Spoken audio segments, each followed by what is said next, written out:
अंग्रेजों ने 1773 में रेगुलेटिंग एक्ट ला दिया, लेकिन फिर भी भ्रष्टाचार रुका नहीं। कंपनी और ब्रिटिश सरकार के बीच ऐसा कंफ्यूजन हुआ कि पूरा कानून हिल गया और फिर लाया गया एक नया कानून जिसे कहते हैं पिट्स इंडिया एक्ट 1784। तो दोस्तों 1773 में रेगुलेटिंग एक्ट लाने का मकसद ये था कि कंपनी को कंट्रोल में किया जाए, लेकिन क्या हुआ? क्या कंपनी कंट्रोल हुई? इस रेगुलेटिंग एक्ट के लाने के बाद कंपनी कंट्रोल हुई? नहीं हुई। तो अब इस एक्ट के लाने के बाद कंपनी फिर भी नियंत्रण नहीं हो पाई। तो फिर एक नया कानून लाया गया 1784 में, जिसे कहते हैं पिट्स इंडिया एक्ट। क्योंकि जब 1773 में रेगुलेटिंग एक्ट लाया गया था ब्रिटिश कंपनी को कंट्रोल में करने के लिए, लेकिन ऐसा कुछ नहीं हुआ। इस वजह से एक नया कानून फिर बनाया गया 1784 में, पिट्स इंडिया एक्ट 1784। तो पिट्स इंडिया एक्ट क्या था? इस एक्ट की सबसे बड़ी बात यह थी, इस कानून को ब्रिटेन के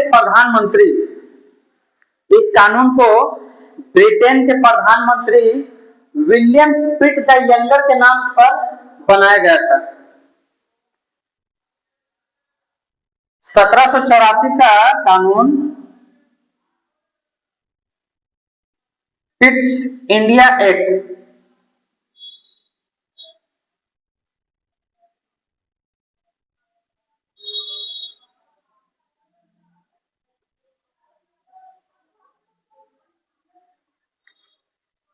पिट्स इंडिया एक्ट 1784 को लाया गया। इस एक्ट की सबसे बड़ी बात क्या क्या थी? तो सबसे पहले ये जानते हैं कि इस कानून को ब्रिटेन के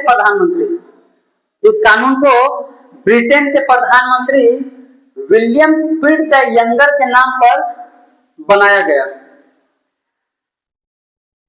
तो एग्जाम में इस तरह से आएगा कि ब्रिटेन के जो प्रधानमंत्री विलियम पिट द यंगर के नाम से क्या बनाया गया था? तो पिट्स इंडिया एक्ट 1784, जो कि 1773 में रेगुलेटिंग एक्ट के लाने के बाद जब ये सक्सेस नहीं हो पाया तो फिर एक नया कानून बना जिसका नाम था पिट्स इंडिया एक्ट 1784। जिसके बाद अब ब्रिटिश सरकार ने समझ गया कि अब ये सिर्फ व्यापार ही नहीं कर रहे हैं, ये अपना शासन कर रहे हैं। तो इसी को शासन को रोकने के लिए ये एक्ट बनाया गया था। भारत के मामलों को अब जो ये एक्ट बनाया गया था, ये एक्ट बनने के बाद भारत के मामलों को नियंत्रित करने के लिए बोर्ड ऑफ कंट्रोल बनाया गया। भारत के मामलों को नियंत्रण करने के लिए बोर्ड ऑफ कंट्रोल बनाया गया।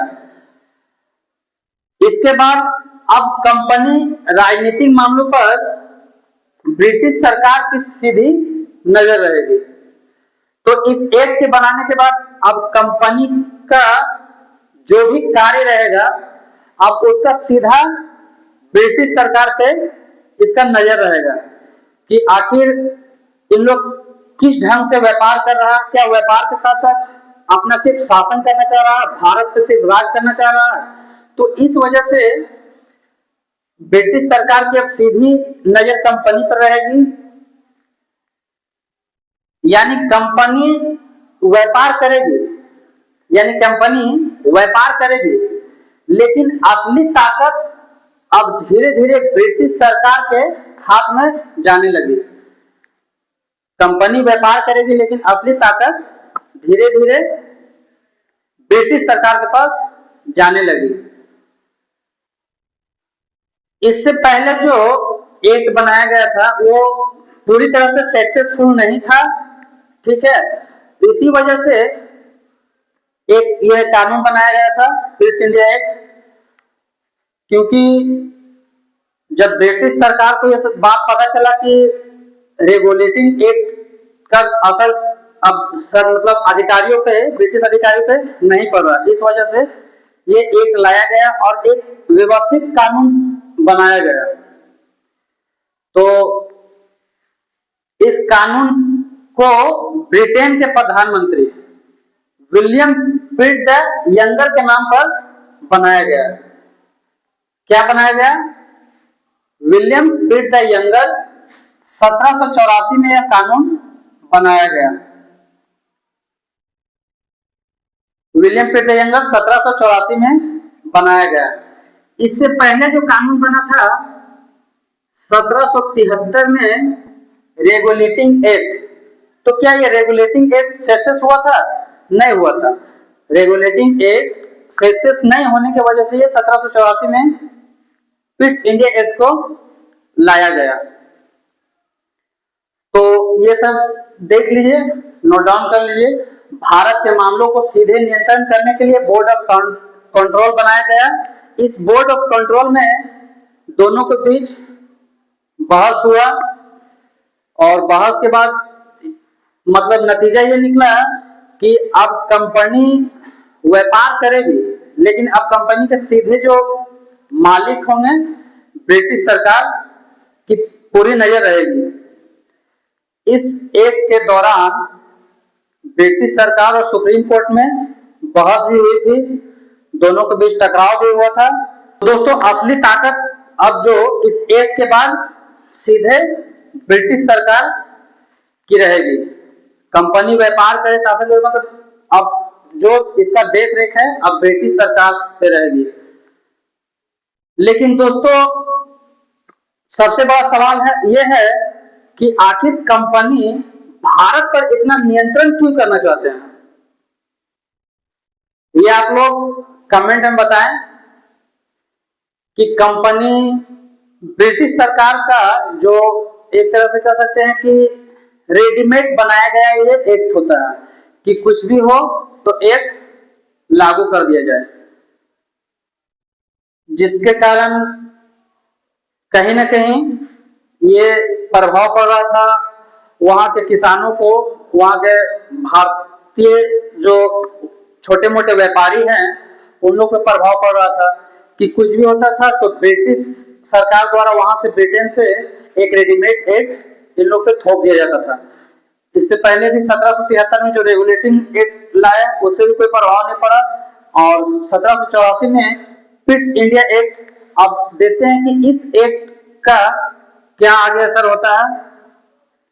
और तो दोस्तों हम पूछ रहे हैं ये कि सबसे बड़ा सवाल ये है कि आखिर ब्रिटिश कंपनी भारत पे इतना नियंत्रण क्यों करना चाह रही है? आप लोग कमेंट में बताओ। दोस्तों नेक्स्ट वीडियो में हम बात करेंगे कि आखिर कॉर्नवालिस ने भारत में क्या क्या सुधार किया। तो दोस्तों आज के लिए इतना ही। अगर वीडियो आपको पसंद आई हो तो चैनल को सब्सक्राइब करें और लाइक शेयर करना ना भूलें। आपका लाइक शेयर से हमें मोटिवेशन मिलती है। आज के लिए इतना ही, धन्यवाद एंड जय हिंद।